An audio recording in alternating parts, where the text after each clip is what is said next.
5-6 октябрда окуялардан кийин сиздин жашооңуз абдан өзгөрүп кетти. Жан дүйнөңүздө кандай өзгөрүүлөр болду? Жан дүйнөбүздө албетте ар бир адамда жан дүйнөсүндө өзгөрүү болот. Жан дүйнөдө өзгөрүүгө дагы үлгүргөн жокпуз. Акыркы 1,5 ай биринчи баягы эл алып келип ошо бийликке отургузган күндөн баштап суткасына бир 3-4 саат гана эс алып аттым. Бүгүнкү күнгө чейин деле ошондой өтө оор күндөрдү баштан өткөрдүм. Анткени бул бир килейген мамлекеттин, элдин тагдырын моюнга алып, ошонун жүгүн сүйрөп, баардыгын баягы тынчтык жол менен эч кандай бир мындай бир башаламандыксыз алып кетиш бул өтө кыйын экен. Бирок ошогон жетиштик. Жан дүйнөбүздө болсо эми баягы кандай десем эми өзгөрүүлөр эми жакшы жагына болду. Жакшы тилек менен болду. Баардыгы ушул тынччылык жолу менен бүтүп кеткендигине абдан ыраазы болдум. Элдин ушу колдоп турганына ыраазы болуп, анан Кудай буйрса ошол элдин колдоосун, элдин үмүтүн актайм деген ушундай бир жан дүйнөдө өзгөрүүлөр болуп, аягына ушул баштаган ишти аягына чыгарам деген ушундай бир ой болду, өзгөрүүлөр болду. Буга чейин ушундай күндөр келет деп ойлочу белеңиз? Эми ойлочумун, үмүтүм бар болчу, анткени үмүтсүз шайтан дейт. Башынан баштап эле биринчи жолу баягы 2012 жылы элдик маселелерди көтөрүп чыгып биринчи камалганда эле ошондо деле үмүт бар болчу. Кийин дагы ошо чет өлкөдө жүрдүм. 2013-төн баштап 17-ге чейин 17-жылы келип биринчи камаганда ошондо деле мен үмүтүмдү үзгөн жокмун. Акыры чындык жеңет, акыры мен элге толук маалыматты жеткире алам, акыры жеңишке жетем деп ойлогом. Бирок кечөөкү 5-октябрдагыдай моментте келем деп ойлогон эмесмин. Акыры бир күнү революция болот. Анткени ошол революцияга мурдакы бийлик ушул өзүнүн ишин туура эмес жүргүзгөндүктөн, айлана чөйрөсүндөгү туура эмес адамдарды тандап алгандыктан, ошолордун сөзүн эле угуп, өзүнө баягы маалыматтын, карапайым калктын арасындагы маалыматтар жетпей аткандыгын көрүп билип эле турдук да баарыбыз. Бирок акыры барып ошо бир 3-чү төңкөрүш болот. Ошол болгондон кийин шайлоолор болот. Анан шайлоолор менен жетебиз го деген ушундай бир үмүт бар болчу да, жетем го деген. Анан эле ошо 5-октябрда ушундай окуя болуп кетти. 6-сы күнү алып келип эл чыгарып келип отургузду. Анан чын-чынына келгенде ушундай абалда келип отуруп калабыз деген мындай ойдо жок эле. Шайлоолор жолу менен.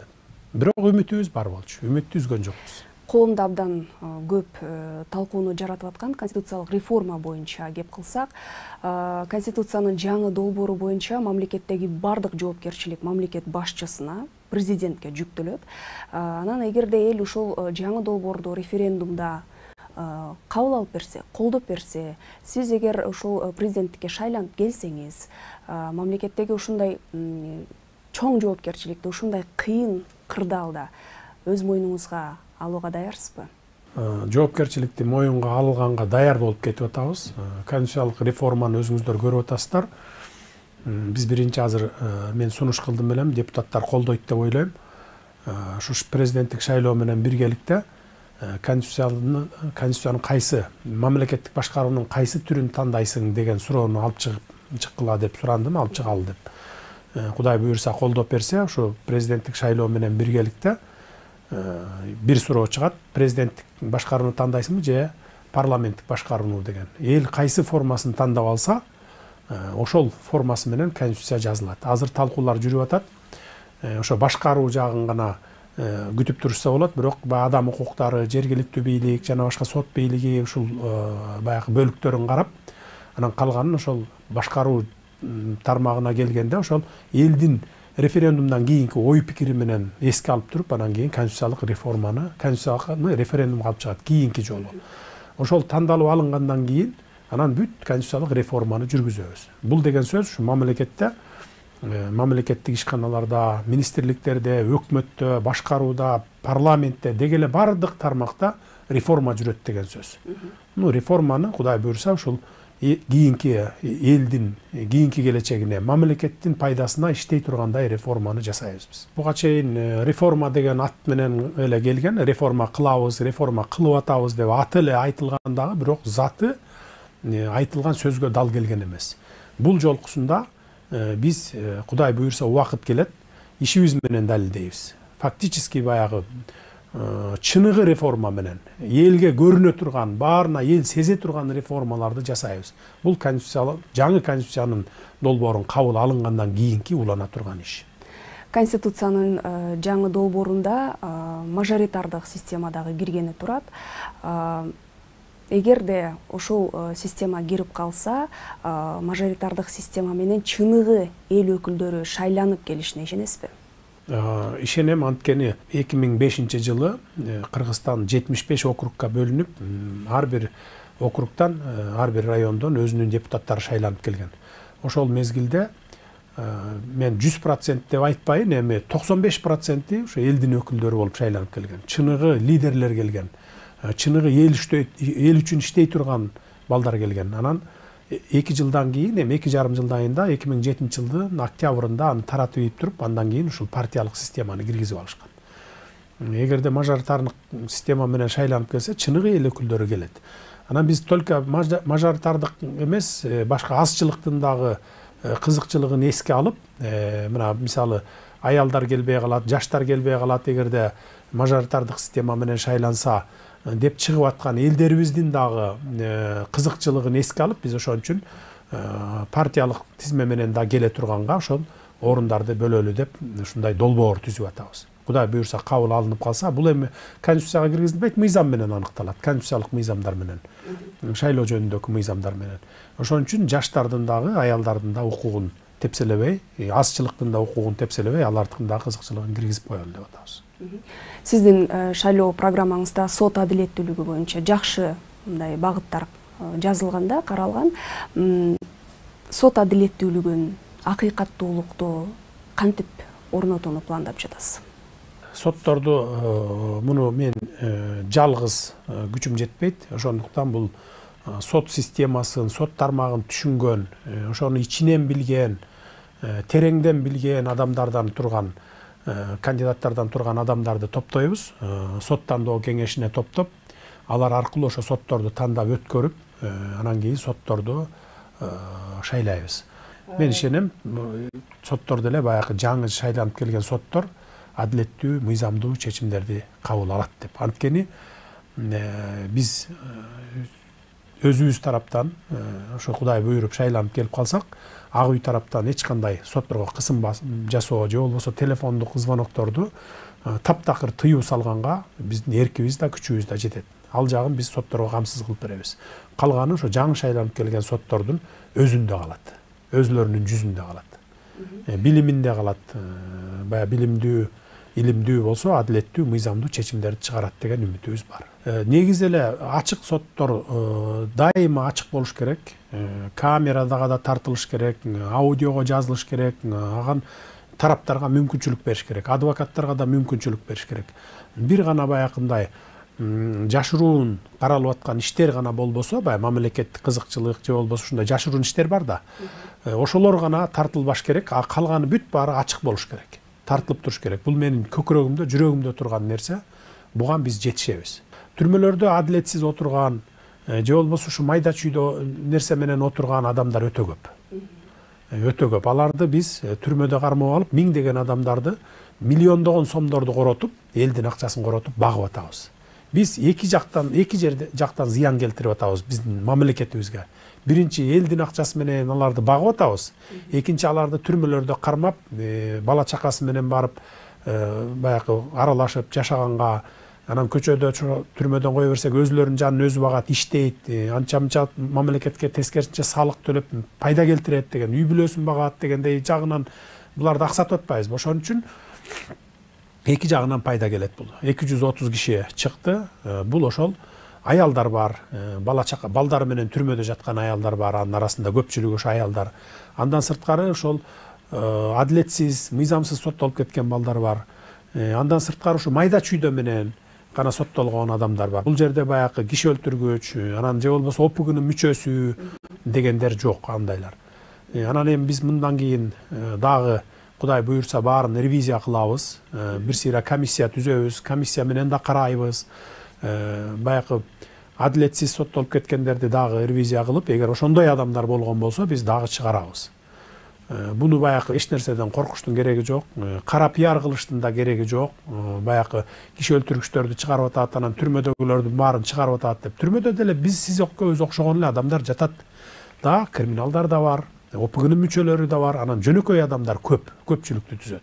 Мисалы бир түрмөдө бир 1000 адам жатса, анын бир 100ү чыныгы ОПГнын мүчөлөрү болсо, чыныгы кылмышкерлер болсо, калган 900ү жөнөкөй адамдардын балдары. Жөнөкөй адамдар, жөнөкөй карапайым балдар, жетим балдар бар. Мисалы, биз 11-классты бүткөндөн кийин, баягы детдомдордон, жетим балдар үйүнөн 18ге чыктың деп, аларды көчөгө айдап коебуз, көчөгө чыгарып коебуз. Алар ар кайсы жерде жашашат. Туугандары да, жок болгон үчүн детдомдо чоңоюп атат да балдар. Биз мамлекет ошону такыр карабай койгондо, ал барып Дордойго барып тачка түртөт, же болбосо бир кийим-кечек уурдайт, же тамак аш уурдайт да түрмөгө камалып калат. Мына мен отурган түрмөдө эле 11-классты бүтүп чыккан балдардан 1 жылга жетпей, же болбосо 2 жылга жетпей барып камалып калган 5 бала барды мынакей. Жалаң ошондойлор. Мына ошондой балдарды дагы чыгардык. Ошондой балдарды да чыгарып атабыз да. Жетим балдарга биз мындан кийин мамлекет тараптан көңүл бурабыз. Бул боюнча менин программамда бар. Санариптештирүү менен коррупция маселелери боюнча суроолорду бир эле берген оң деп ойлойм. Анткени бири-бирине абдан жакын темалар. Санариптештирүү менен коррупцияны жөнгө салууга, коррупцияга бөгөт коюуга мүмкүн экендигин эл көрүп билип ишенип калды. Коррупция менен сиз кандай күрөшөсүз? Анан санариптештирүү багытында кандай иш пландарыңыз бар? Коррупция менен эми биз ачык айкын күрөшөбүз. Буга чейин деле мына ишти баштап койдук, өзүңүздөр билесиздер. Мына 1 ай иштесем, анын 20 күнү ызы чуу менен өттү, 10 күн толук кандуу иштедик. 10 күндүн ичинде көрсөттүк ишибизди. Мындан ары дагы ошо ишибиз менен далилдейбиз. Эми ал боюнча көп сөз айтпай эле коеюн. Ал эми санариптештирүү боюнча бардык министрликтерди, бардык мекемелерди, мамлекеттик мекемелердин бардыгын киргизебиз. Фискалдаштырабыз, санарипти киргизебиз баарына. Ал эми мурда чоюп жүргөн, ошондой кызыкчылыгы, өзүнүн жеке кызыкчылыгын ойлоп санариптештирүүнү киргизбей жүргөн жетекчилер, мекемелер жоопко тартылат кийин. Ошон үчүн мен мөөнөт бердим. Эми Кудай буйрса келгенден кийин шайланып келип калсак анын баарын тең көзөмөлгө алабыз. Биз антип алар менен тамашалашып отурбайбыз. Жарым жыл, 1 жыл, 2 жыл дегенде. Мөөнөтүн эң көп болсо 2 ай, 3 айга мөөнөт коебуз. Аткарбайбы, жоопко тартабыз. Кыргызстандагы эң чоң байлык бул адамдык ресурс. Демек бул көңүл бөлүнүүчү тармак, билим берүүгө келип такалат. Билим берүү боюнча сиздин оюңуз кандай? Билим берүүгө көңүл буруш керек да. Билим берүүгө көңүл буруш керек. Акча каражат жагын көбүрөөк бөлүп беришибиз керек. Окуу куралдарын жаңылап беришибиз керек. Анан эң негизгиси баягы министрликтен баштап мектептерге чейин баягындай билимдүү, күчтүү адистерди тандап алышыбыз керек. Мына ошондо биз билим жагын көтөрө алабыз. Бизде азыр билим берүү министрлигинде эле эмес, бардык министрликтерде туугандашып кеткенбиз да, жердешчилик кылып кеткенбиз. Биз ушунун бардыгын конституциялык реформа бүткөндөн кийин биз бардыгын жок кылабыз муну. Жок кылабыз, тандоолор менен алабыз, баарын конкурстар менен өткөрөбүз. Ошондон кийин анан кийин билим тармагына көңүл бурабыз. Билим, илим, анан маданиятсыз, маданиятты көтөрбөй туруп биз эч убакта мамлекетти өнүктүрө албайбыз. Мамлекеттин өнүгүшү ошо эң биринчи булагы билим. Балдарды мектептен баштап, бала бакчадан баштап, мектепти бүтүп чыкканга чейин, анан жогорку окуу жайын бүтүп чыкканга чейин билимдүү, абдан билимдүү кылбасак, биз эч убакта мамлекетти өнүктүрө албайбыз. Анткени билимсиз болуп чыкса, биздин кадрларыбыз жогорку окуу жайын бүткөнчө чейин билимсиз болуп чыкса, анан ошо билимсиз кадрлар барып туруп кайсы министрликти көтөрө алат, кайсы өкмөттү иштете алат. Ошон үчүн бизге билимдүү жаштар керек да. Биз муну бир тереңден, тамырынан баштап иштешибиз керек буга. Буга да жетебиз, Кудай буйрса. Өлкөбүздөгү эң чоң байлык бул суу. Сиз менен ошо гидропотенциал жөнүндө дагы сүйлөшкүм келип атат.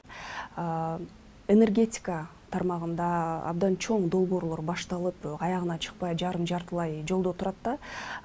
Ушул сиз эгер президенттикке шайланып келсеңиз, ушул тармактын тагдырын кандай чечесиз? Энергетика тармагы боюнча дагы мына азыр инвесторлор көп келди. Мага бир айдын ичинде 100дөн ашык инвесторду кабыл алдым. Ар кайсы тармакка келип атат. Ошонун ичинен бир 10 чактысы ушу энергетика тармагына деп келишти. Биз ушу инвестиция салалы, мамлекет менен биргелешип иштешели деп. Биз негизи өзүбүз электр энергия чыгарган өлкөбүз.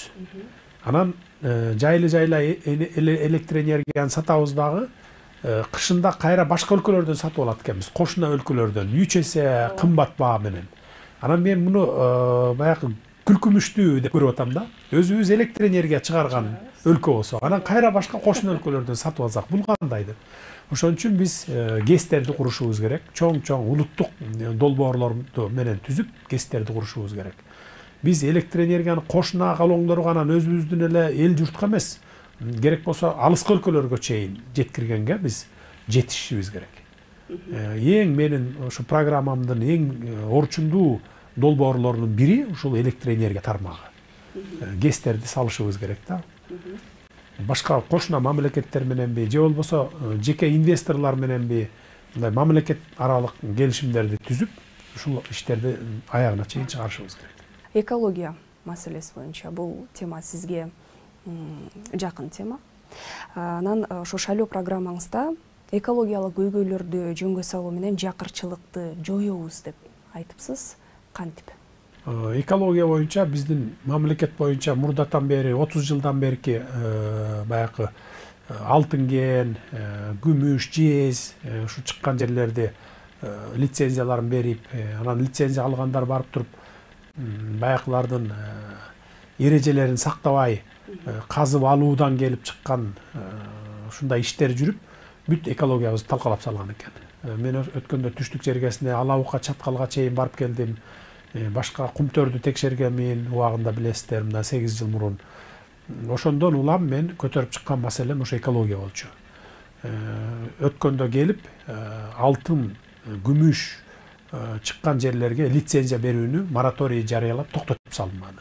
Мындан ары алтын, күмүш чыккан жерлерге берилбейт лицензия.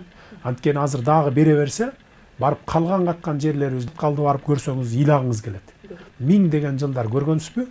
1000 деген жылдар бою сакталып келген 1000 жылдык арчаларыбыздын баарын талкалап, бай алтын казабыз деп, бай алтын чайкап алабыз деп, ошонун баарын талкалап кеткен да. Эми мындан ары андай акмакчылыкка жол бербейли деген максатта ошо мораторий жарыялап койдук. Лицензия алып иштеп аткан мекемелер иштей берет. Алар менен болсо биз экология жагын текшеребиз, текшерип көрөбүз, кандай баягы чыгымдарды келтирген, кандай зыяндарды алып келтирген деген сыяктуу. Анан плюс андан сырткары жергиликтүү калктын дагы кызыкчылыгын коргой турган келишимдерге жетишебиз. Мунун баары ошо Кудай буйрса шайлоодон кийин боло турган иш.